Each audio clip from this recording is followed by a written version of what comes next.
다음을 듣고 물음에 답하십시오. 2번 읽겠습니다. 현대 사회는 통신 기술이 발달해서 과거에 비해 다양한 방식으로 빠르게 메시지를 주고받을 수 있지요. 그런데 이렇게 매체 환경이 좋아졌다고 해서 현대인들이 다른 사람과 충분히 소통하고 있을까요? 저는 그렇지 않다고 생각합니다. 메시지의 양은 급격히 늘어났지만 질은 문제가 있습니다. 휴대전화에 몇천 개의 전화번호가 저장되어 있고 수첩에 일정이 빽빽해도 막상 대화가 필요할 때 언제든지 편하게 연락할 수 있는 사람이 있느냐는 것이지요. 진정한 소통이 없다 보니 소통할 수 있는 기회는 많아졌지만 오히려 소통에 대한 갈망은 더 커지는 것 같습니다.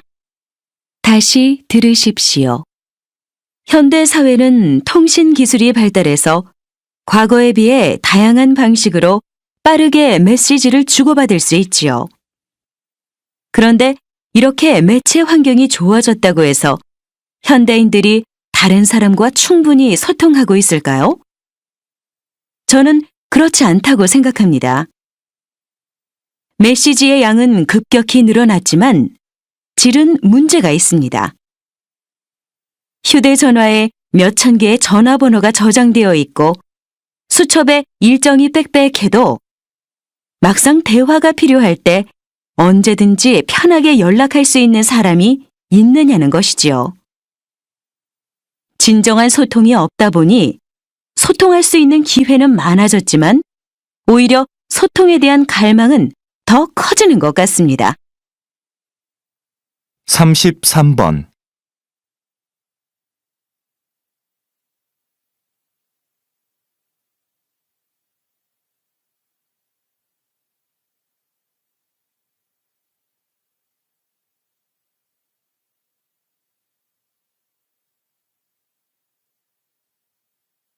34번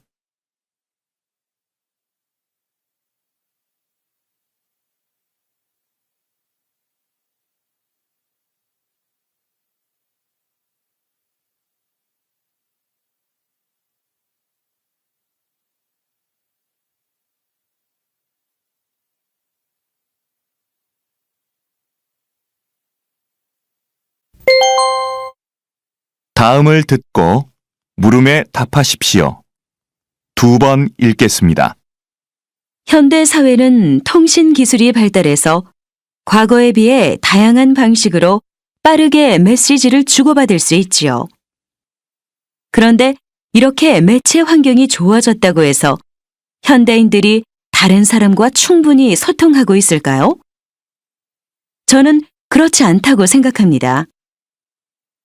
메시지의 양은 급격히 늘어났지만 질은 문제가 있습니다. 휴대전화에 몇천 개의 전화번호가 저장되어 있고 수첩에 일정이 빽빽해도 막상 대화가 필요할 때 언제든지 편하게 연락할 수 있는 사람이 있느냐는 것이지요. 진정한 소통이 없다 보니 소통할 수 있는 기회는 많아졌지만 오히려 소통에 대한 갈망은 더 커지는 것 같습니다. 다시 들으십시오. 현대 사회는 통신 기술이 발달해서 과거에 비해 다양한 방식으로 빠르게 메시지를 주고받을 수 있지요.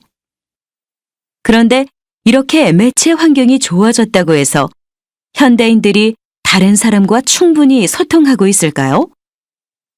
저는 그렇지 않다고 생각합니다. 메시지의 양은 급격히 늘어났지만 질은 문제가 있습니다. 휴대전화에 몇천 개의 전화번호가 저장되어 있고 수첩에 일정이 빽빽해도 막상 대화가 필요할 때 언제든지 편하게 연락할 수 있는 사람이 있느냐는 것이지요. 진정한 소통이 없다 보니 소통할 수 있는 기회는 많아졌지만 오히려 소통에 대한 갈망은 더 커지는 것 같습니다. 33번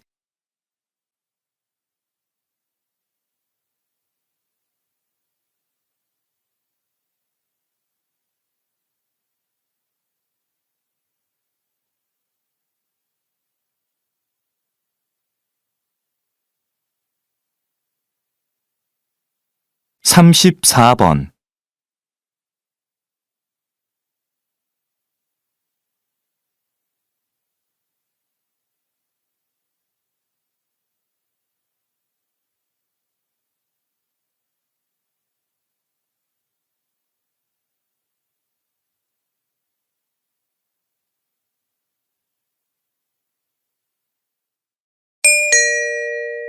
다음을 듣고 물음에 답하십시오. 2번 읽겠습니다. 요즘 청결한 환경이나 생활 습관을 강조하는 사람들이 많습니다. 물론 깨끗한 환경에서 지내면 좋죠. 그런데 과연 좋은 점만 있을까요? 지나치게 깨끗해진 환경 때문에 오히려 세균에 대한 면역력을 잃어버리기 쉽죠. 우리 몸은 적당한 세균에 노출되어야 면역력이 길러지는데요. 일례로 태어난 지 2년 이내에 항균요법을 받은 아이들은 그렇지 않은 아이에 비해 피부병 발병률이 6배 높았다는 연구가 있습니다. 어렸을 때 적당히 먼지를 접촉해야 알레르기를 막아주는 면역력이 생긴다는 거죠. 청결도 중요하지만 조금은 지저분한 곳이 있어도 괜찮은 겁니다. 다시 들으십시오. 요즘 청결한 환경이나 생활 습관을 강조하는 사람들이 많습니다. 물론 깨끗한 환경에서 지내면 좋죠. 그런데 과연 좋은 점만 있을까요?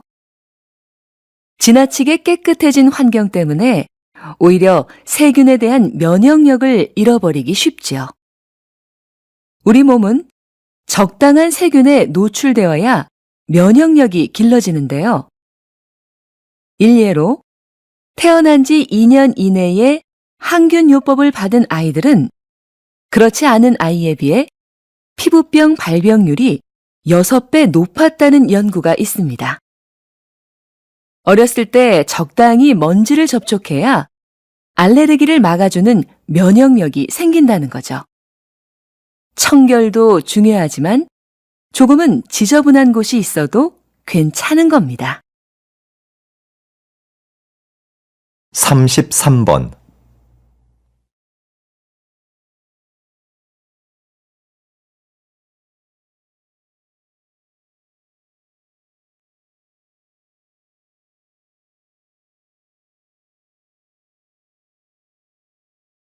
(34번)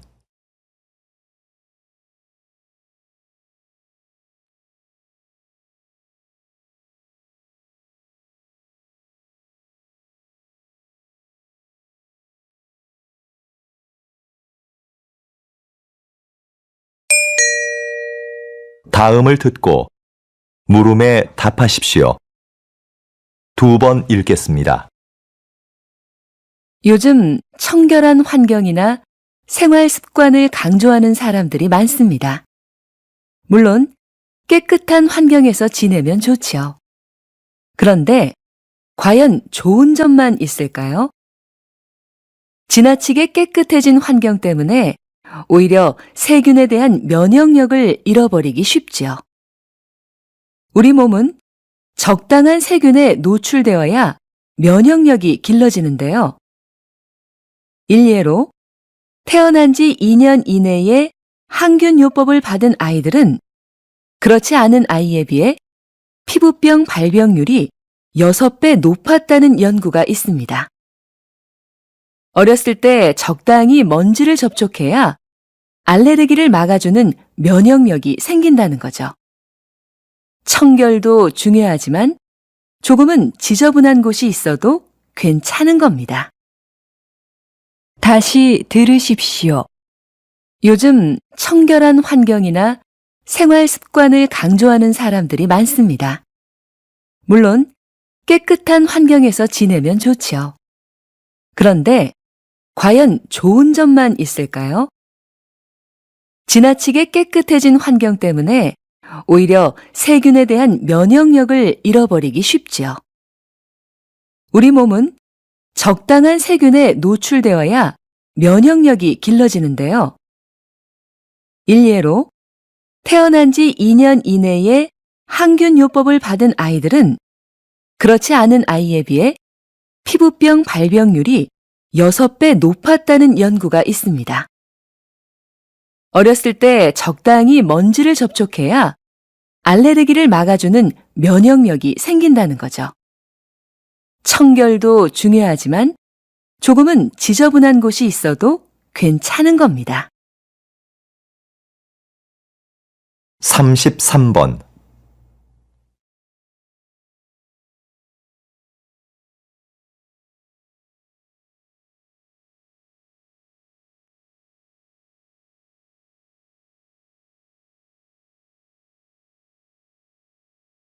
34번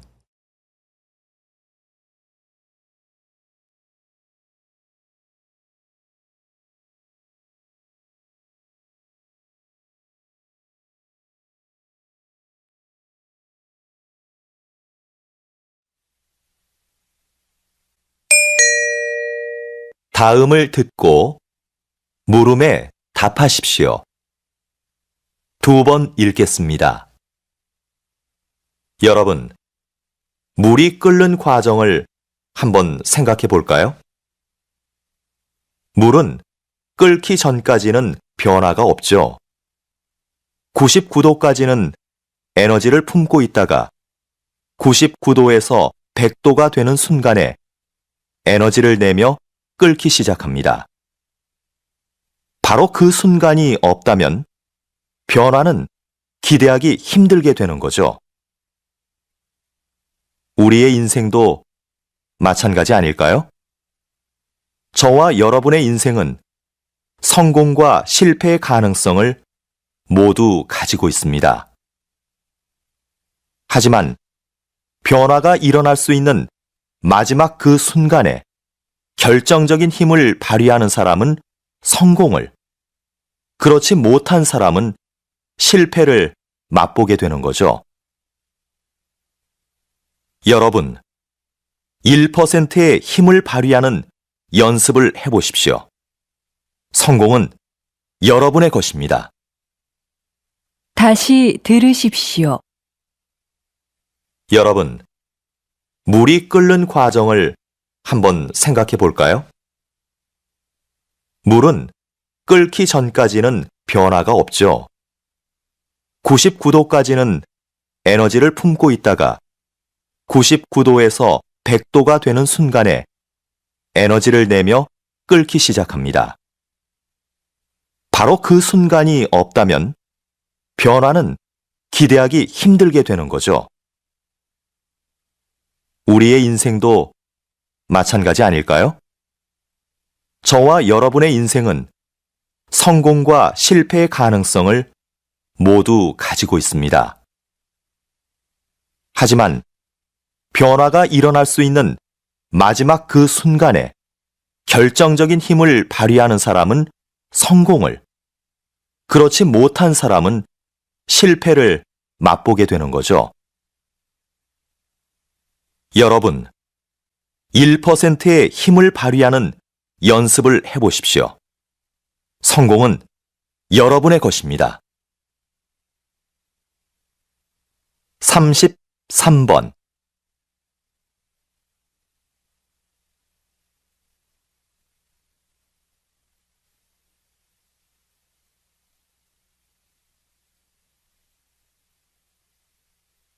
34번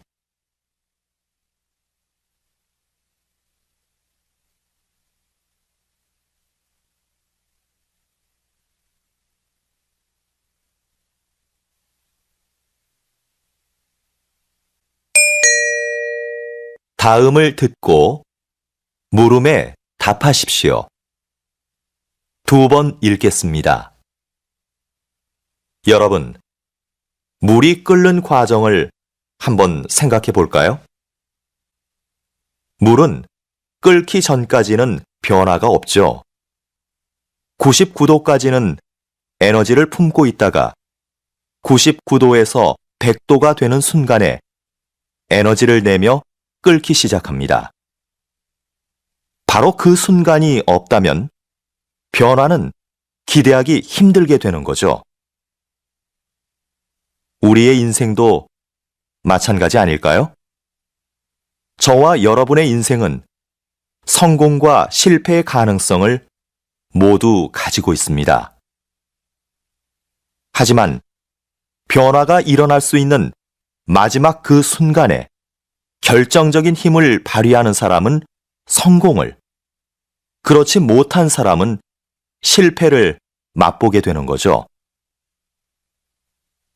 여러분, 1%의 힘을 발휘하는 연습을 해보십시오.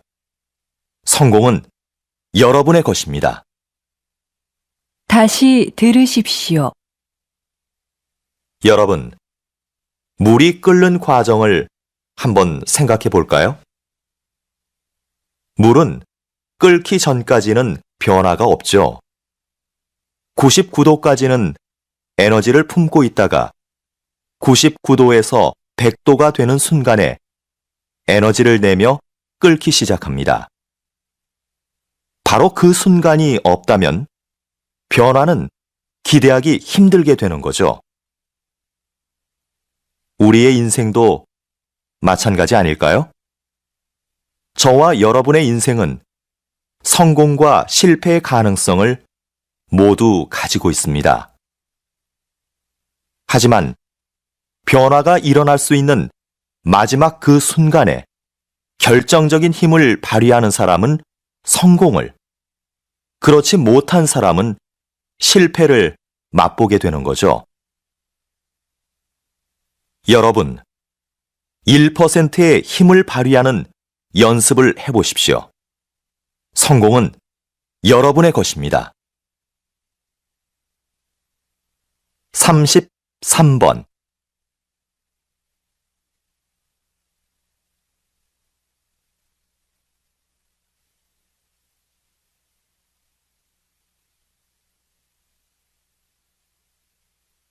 (34번)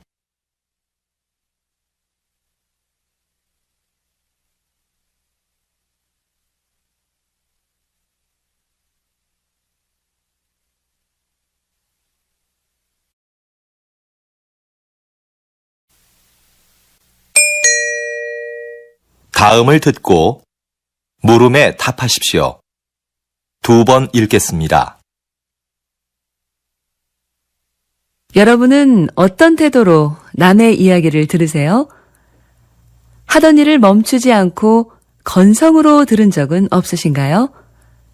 여기 듣는 사람의 태도가 얼마나 중요한지 보여주는 실험이 하나 있습니다. 어느 학교에 수업이 재미없기로 유명한 교사가 있었는데요. 한 심리학자가 그 교사에게 알리지 않고 수업을 듣는 학생들에게만 몇 가지 행동을 하도록 지시했습니다. 첫째, 교사의 말에 주의를 집중하면서 경청할 것. 둘째, 얼굴에 미소를 띠면서 고개를 끄덕여 줄 것. 셋째, 가끔 수업 내용과 관계 있는 질문을 할 것 등이었습니다. 여러분, 한 학기 후에 어떤 변화가 일어났을까요?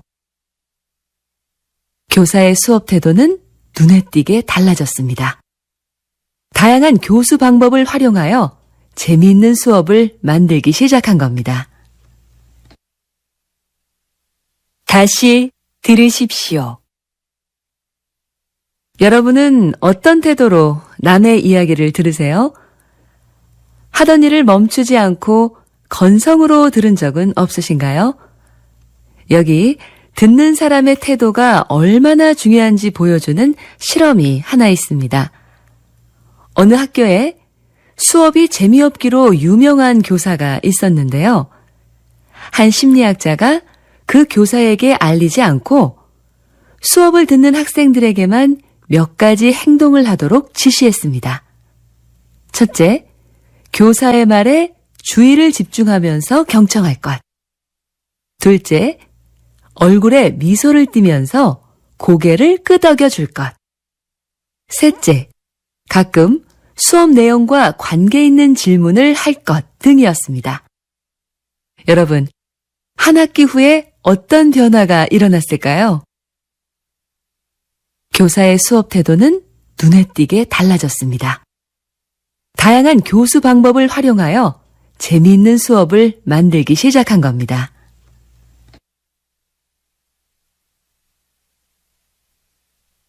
33번.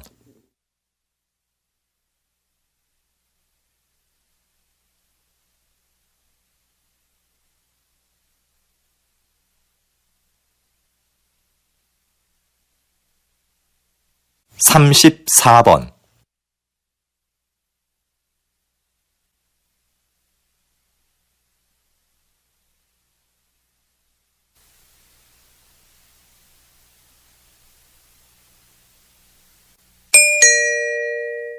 다음을 듣고 물음에 답하십시오. 2번 읽겠습니다. 여러분은 어떤 태도로 남의 이야기를 들으세요? 하던 일을 멈추지 않고 건성으로 들은 적은 없으신가요? 여기 듣는 사람의 태도가 얼마나 중요한지 보여주는 실험이 하나 있습니다. 어느 학교에 수업이 재미없기로 유명한 교사가 있었는데요. 한 심리학자가 그 교사에게 알리지 않고 수업을 듣는 학생들에게만 몇 가지 행동을 하도록 지시했습니다. 첫째, 교사의 말에 주의를 집중하면서 경청할 것. 둘째, 얼굴에 미소를 띠면서 고개를 끄덕여 줄 것. 셋째, 가끔 수업 내용과 관계 있는 질문을 할 것 등이었습니다. 여러분, 한 학기 후에 어떤 변화가 일어났을까요? 교사의 수업 태도는 눈에 띄게 달라졌습니다. 다양한 교수 방법을 활용하여 재미있는 수업을 만들기 시작한 겁니다. 다시 들으십시오. 여러분은 어떤 태도로 남의 이야기를 들으세요? 하던 일을 멈추지 않고 건성으로 들은 적은 없으신가요? 여기 듣는 사람의 태도가 얼마나 중요한지 보여주는 실험이 하나 있습니다. 어느 학교에 수업이 재미없기로 유명한 교사가 있었는데요. 한 심리학자가 그 교사에게 알리지 않고 수업을 듣는 학생들에게만 몇 가지 행동을 하도록 지시했습니다. 첫째, 교사의 말에 주의를 집중하면서 경청할 것. 둘째, 얼굴에 미소를 띠면서 고개를 끄덕여 줄 것. 셋째, 가끔 수업 내용과 관계 있는 질문을 할 것 등이었습니다. 여러분, 한 학기 후에 어떤 변화가 일어났을까요? 교사의 수업 태도는 눈에 띄게 달라졌습니다. 다양한 교수 방법을 활용하여 재미있는 수업을 만들기 시작한 겁니다.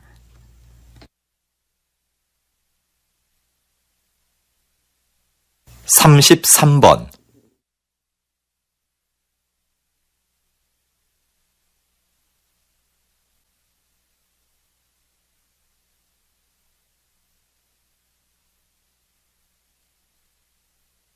(34번)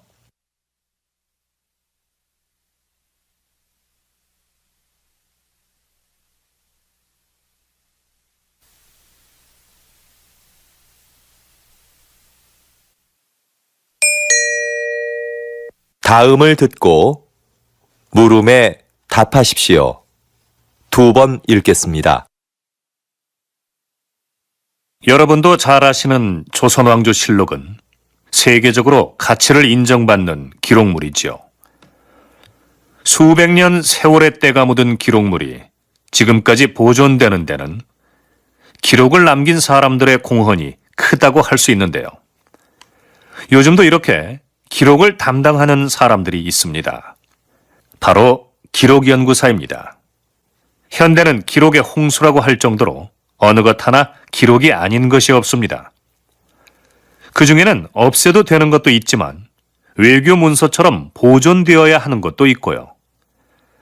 이런 수많은 기록 중에서 남길 것과 버릴 것을 결정하는 것은 기록연구사가 해야 하는 중요한 일 중에 하나입니다.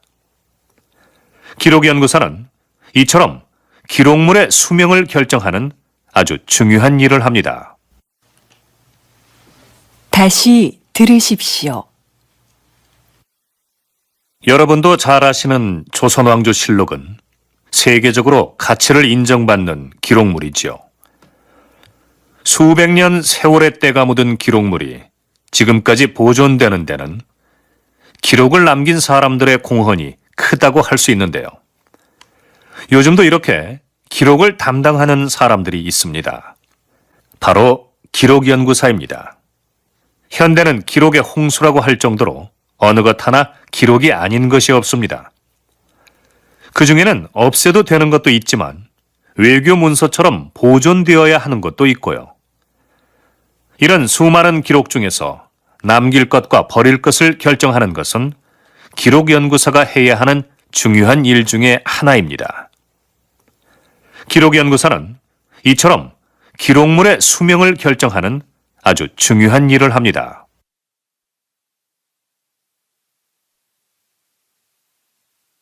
(33번)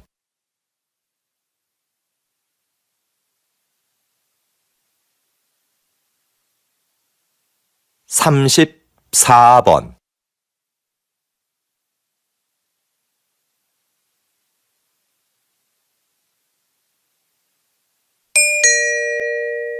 다음을 듣고 물음에 답하십시오. 2번 읽겠습니다. 여러분도 잘 아시는 조선왕조실록은 세계적으로 가치를 인정받는 기록물이지요.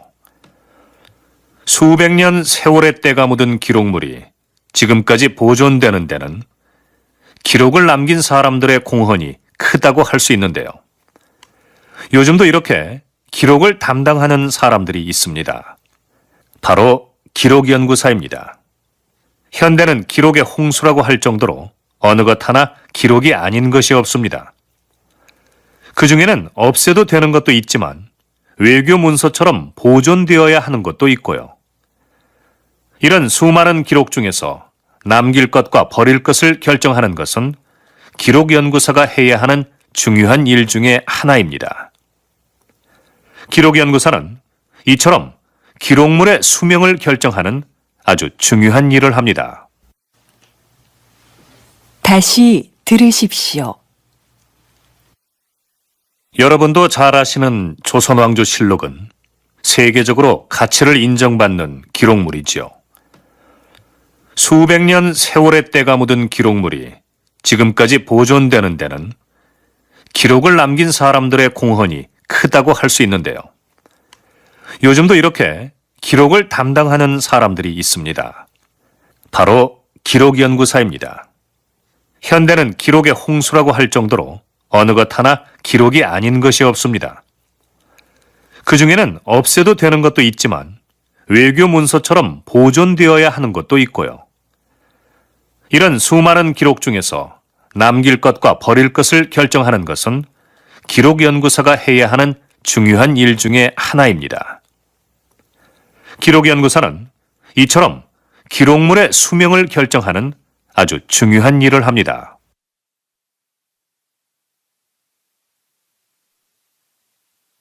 (33번)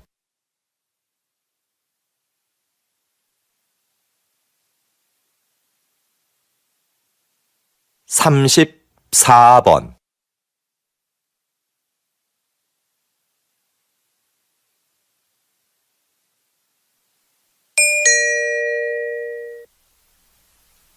다음을 듣고 물음에 답하십시오. 2번 읽겠습니다. 제 고향에 소목이라고 부르는 곳이 있습니다. 좀 독특한 지명이죠? 지형이 소가 누워있는 형상인데 소의 목 부분에 있는 마을이라고 해서 그렇게 불린다고 하네요. 이렇게 지명을 들여다보면 그 마을의 특징을 알 수 있는 경우가 있습니다. 동네 뒷산에 토끼가 많이 산다고 해서 토끼실이라 불리는 곳도 있습니다. 땅끝 마을은 우리나라의 육지 중 가장 남쪽 끝에 있는 마을이라서 붙여진 이름이고요. 그럼 두물머리라는 지명은 왜 나온 것일까요? 네, 그렇습니다. 그곳은 한강의 두 물길이 하나로 만나는 곳에 위치한 마을이라서 그렇게 불립니다. 여러분이 사는 곳의 이름에는 어떤 의미가 있는지 한번 찾아보시죠. 다시 들으십시오.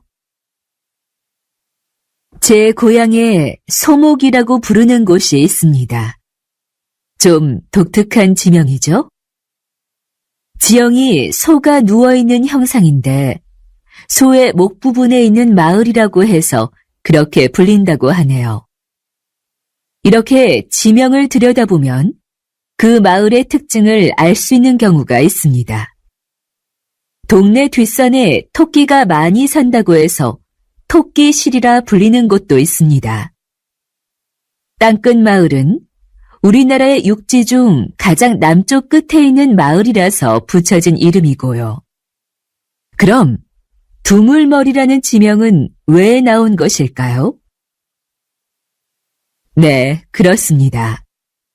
그곳은 한강의 두 물길이 하나로 만나는 곳에 위치한 마을이라서 그렇게 불립니다.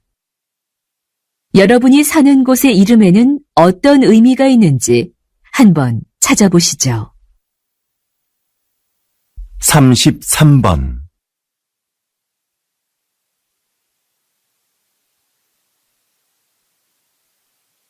34번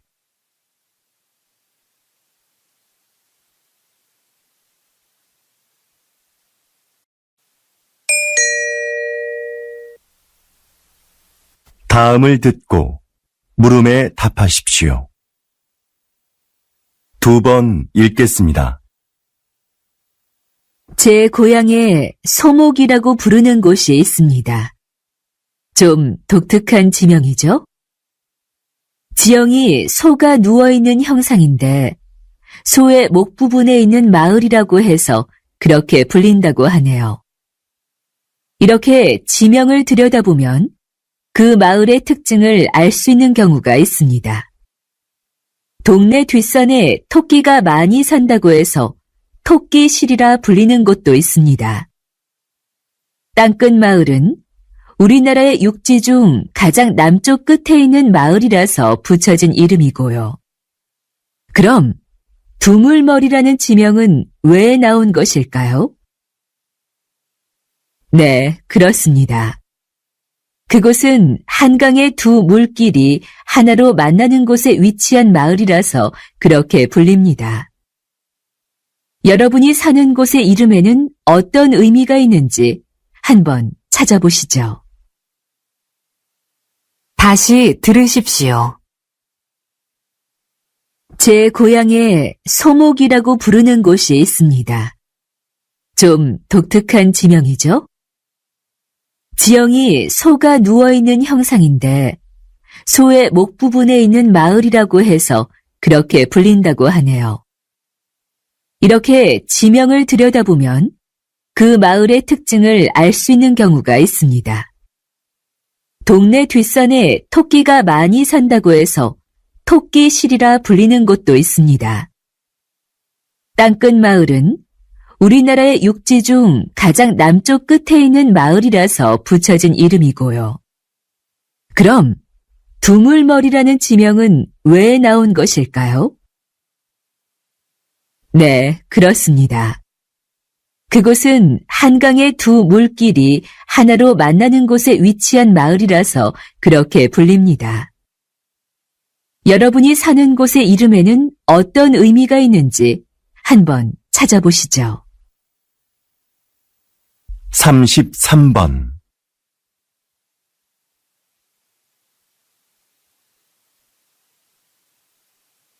34번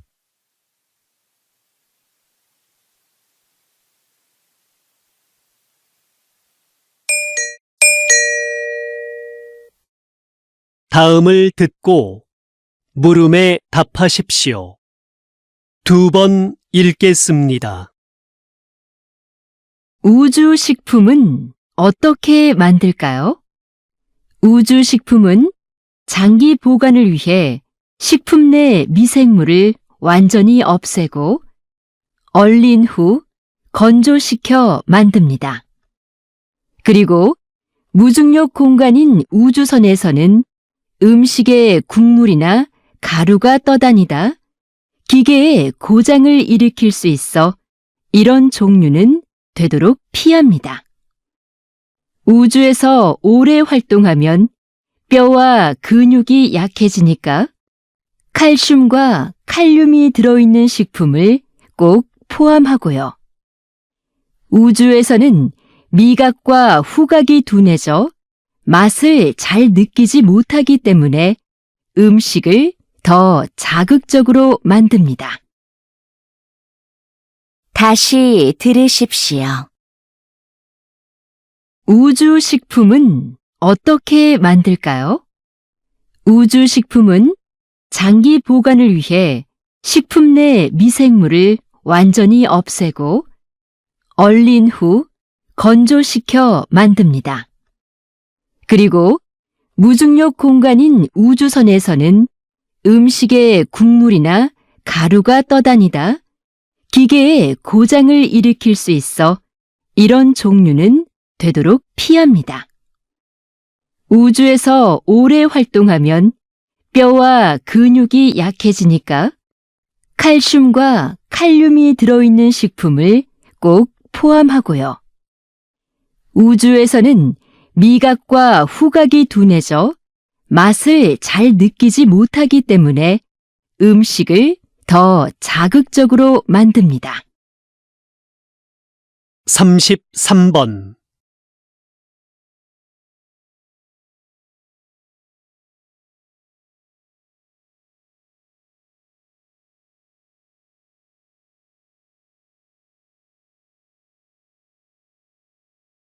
(34번)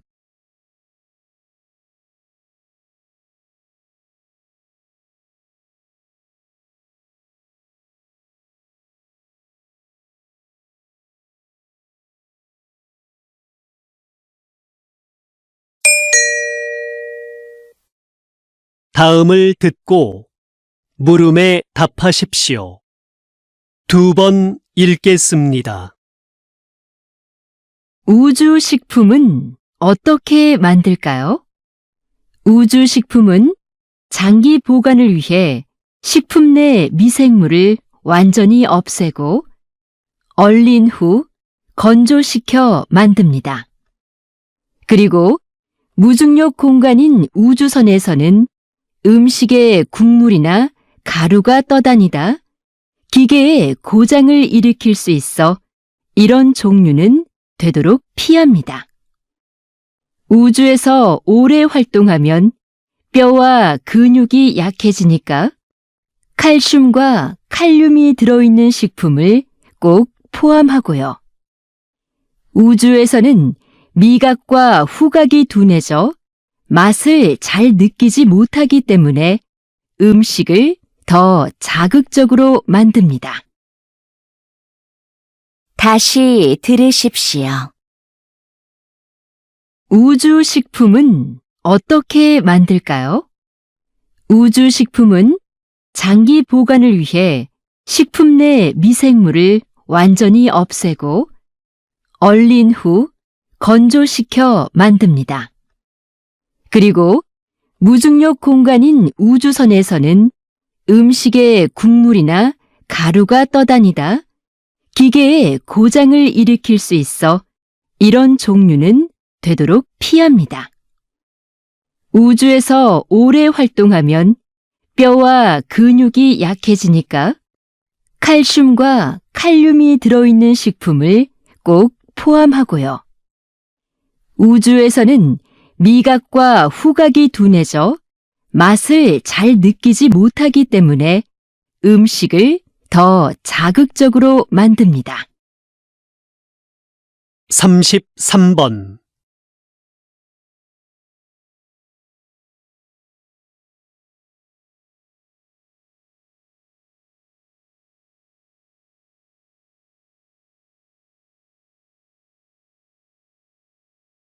34번.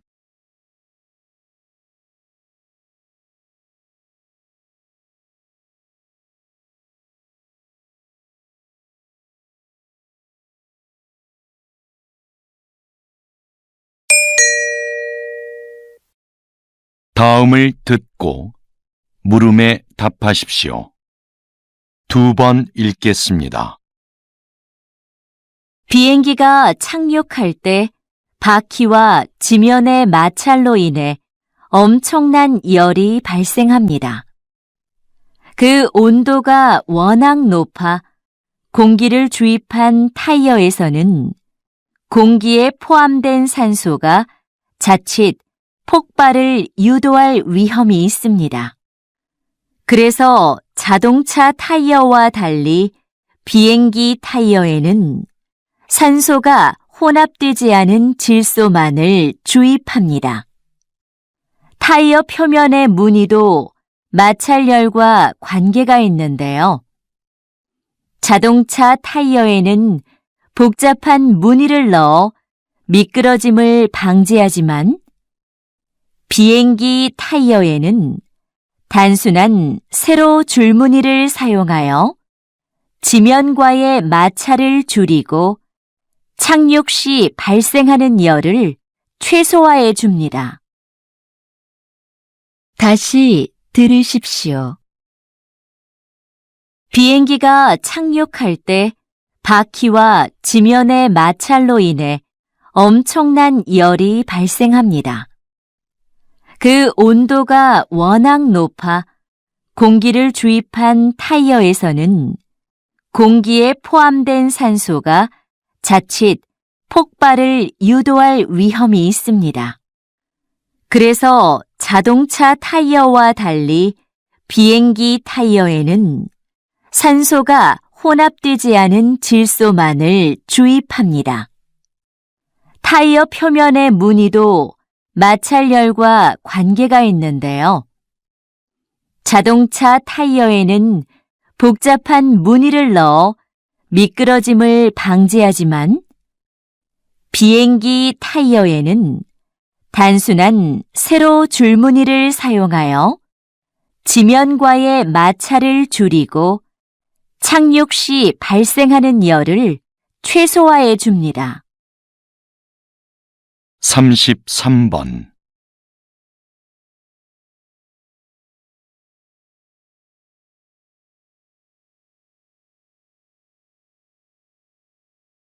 (34번)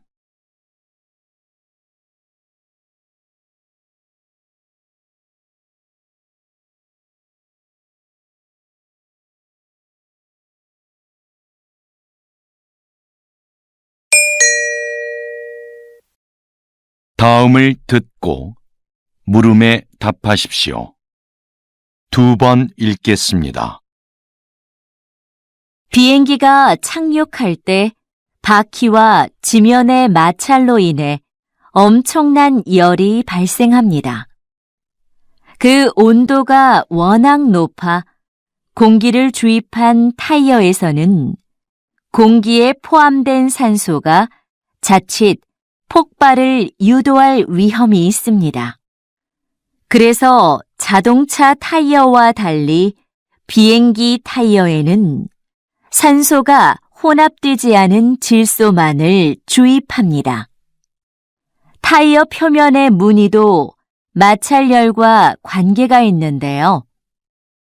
자동차 타이어에는 복잡한 무늬를 넣어 미끄러짐을 방지하지만 비행기 타이어에는 단순한 세로 줄무늬를 사용하여 지면과의 마찰을 줄이고 착륙 시 발생하는 열을 최소화해 줍니다. 다시 들으십시오. 비행기가 착륙할 때 바퀴와 지면의 마찰로 인해 엄청난 열이 발생합니다. 그 온도가 워낙 높아 공기를 주입한 타이어에서는 공기에 포함된 산소가 자칫 폭발을 유도할 위험이 있습니다. 그래서 자동차 타이어와 달리 비행기 타이어에는 산소가 혼합되지 않은 질소만을 주입합니다. 타이어 표면의 무늬도 마찰열과 관계가 있는데요. 자동차 타이어에는 복잡한 무늬를 넣어 미끄러짐을 방지하지만 비행기 타이어에는 단순한 세로 줄무늬를 사용하여 지면과의 마찰을 줄이고 착륙 시 발생하는 열을 최소화해 줍니다. 33번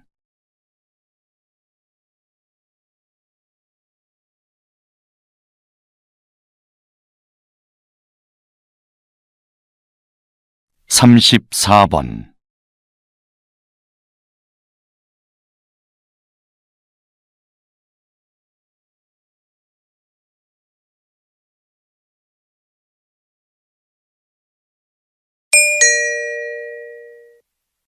'다음을 듣고 물음에 답하십시오. 2번 읽겠습니다. 이것은 옷이나 가방에서 볼 수 있는 지퍼가 처음 만들어졌을 때의 모습입니다. 지금과 달리 모양이 복잡했고 고장도 잦았죠. 그래서 처음 발명된 19세기 후반에는 시장의 주목을 받지 못했습니다. 그러다가 20세기 초에 오늘날과 같이 형태가 바뀌고 기능도 개선되는데요. 지퍼를 단 지갑이 선원들에게 인기를 끌면서 지퍼가 알려지기 시작했습니다. 흔들리는 배에서도 동전을 잘 보관할 수 있었기 때문이죠. 이후 지퍼 달린 장화가 깔끔한 디자인과 편리함을 앞세워 큰 성공을 거두면서 전 세계로 지퍼가 퍼지게 되었습니다. 다시 들으십시오. 이것은 옷이나 가방에서 볼 수 있는 지퍼가 처음 만들어졌을 때의 모습입니다. 지금과 달리 모양이 복잡했고 고장도 잦았죠. 그래서 처음 발명된 19세기 후반에는 시장의 주목을 받지 못했습니다. 그러다가 20세기 초에 오늘날과 같이 형태가 바뀌고 기능도 개선되는데요. 지퍼를 단 지갑이 선원들에게 인기를 끌면서 지퍼가 알려지기 시작했습니다. 흔들리는 배에서도 동전을 잘 보관할 수 있었기 때문이죠. 이후 지퍼 달린 장화가 깔끔한 디자인과 편리함을 앞세워 큰 성공을 거두면서 전 세계로 지퍼가 퍼지게 되었습니다. 33번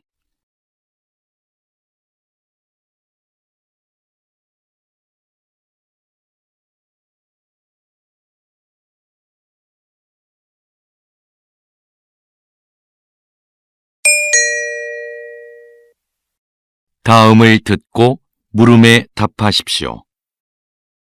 2번 읽겠습니다. 이것은 옷이나 가방에서 볼 수 있는 지퍼가 처음 만들어졌을 때의 모습입니다. 지금과 달리 모양이 복잡했고 고장도 잦았죠. 그래서 처음 발명된 19세기 후반에는 시장의 주목을 받지 못했습니다. 그러다가 20세기 초에 오늘날과 같이 형태가 바뀌고 기능도 개선되는데요. 지퍼를 단 지갑이 선원들에게 인기를 끌면서 지퍼가 알려지기 시작했습니다. 흔들리는 배에서도 동전을 잘 보관할 수 있었기 때문이죠. 이후 지퍼 달린 장화가 깔끔한 디자인과 편리함을 앞세워 큰 성공을 거두면서 전 세계로 지퍼가 퍼지게 되었습니다. 다시 들으십시오. 이것은 옷이나 가방에서 볼 수 있는 지퍼가 처음 만들어졌을 때의 모습입니다. 지금과 달리 모양이 복잡했고 고장도 잦았죠. 그래서 처음 발명된 19세기 후반에는 시장의 주목을 받지 못했습니다. 그러다가 20세기 초에 오늘날과 같이 형태가 바뀌고 기능도 개선되는데요. 지퍼를 단 지갑이 선원들에게 인기를 끌면서 지퍼가 알려지기 시작했습니다. 흔들리는 배에서도 도전을 잘 보관할 수 있었기 때문이죠. 이후 지퍼 달린 장화가 깔끔한 디자인과 편리함을 앞세워 큰 성공을 거두면서 전 세계로 지퍼가 퍼지게 되었습니다. 33번.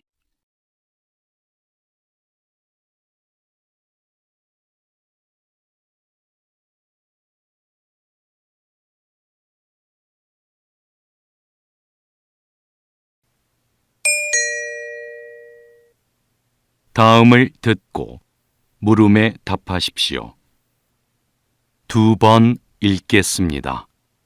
한 연구팀이 노화로 인해 인지 기능이 떨어지는 것을 막는데 음악 활동이 도움이 될 거라는 가설을 세우고 실험을 진행했습니다.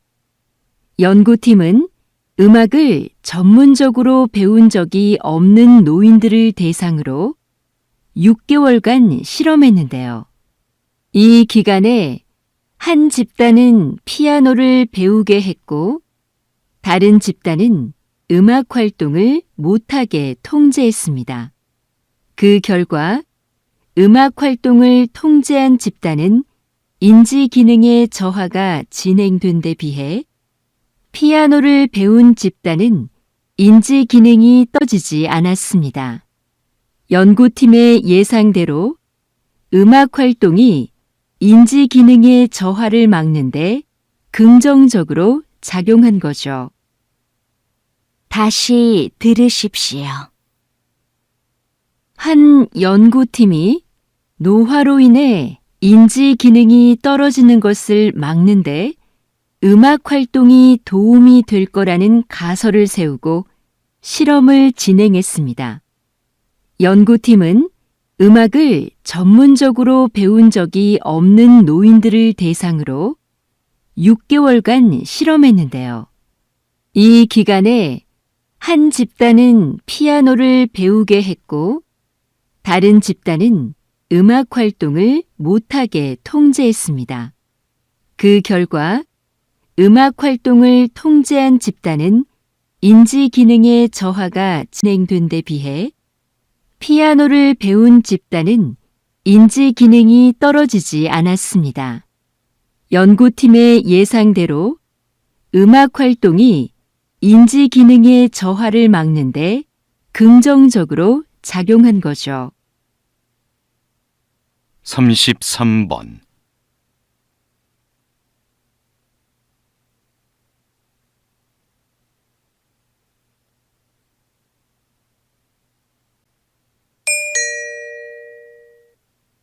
다음을 듣고 물음에 답하십시오. 2번 읽겠습니다. 한 연구팀이 노화로 인해 인지 기능이 떨어지는 것을 막는데 음악 활동이 도움이 될 거라는 가설을 세우고 실험을 진행했습니다.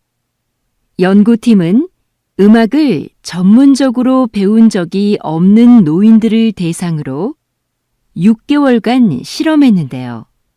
이 기간에 한 집단은 피아노를 배우게 했고 다른 집단은 음악 활동을 못하게 통제했습니다. 그 결과 음악 활동을 통제한 집단은 인지 기능의 저하가 진행된 데 비해 피아노를 배운 집단은 인지 기능이 떨어지지 않았습니다. 연구팀의 예상대로 음악 활동이 인지 기능의 저하를 막는데 긍정적으로 작용한 거죠. 다시 들으십시오. 한 연구팀이 노화로 인해 인지 기능이 떨어지는 것을 막는데 음악 활동이 도움이 될 거라는 가설을 세우고 실험을 진행했습니다. 연구팀은 음악을 전문적으로 배운 적이 없는 노인들을 대상으로 6개월간 실험했는데요. 이 기간에 한 집단은 피아노를 배우게 했고 다른 집단은 음악 활동을 못하게 통제했습니다. 그 결과 음악 활동을 통제한 집단은 인지 기능의 저하가 진행된 데 비해 피아노를 배운 집단은 인지 기능이 떨어지지 않았습니다. 연구팀의 예상대로 음악 활동이 인지 기능의 저하를 막는데 긍정적으로 작용한 거죠. 33번.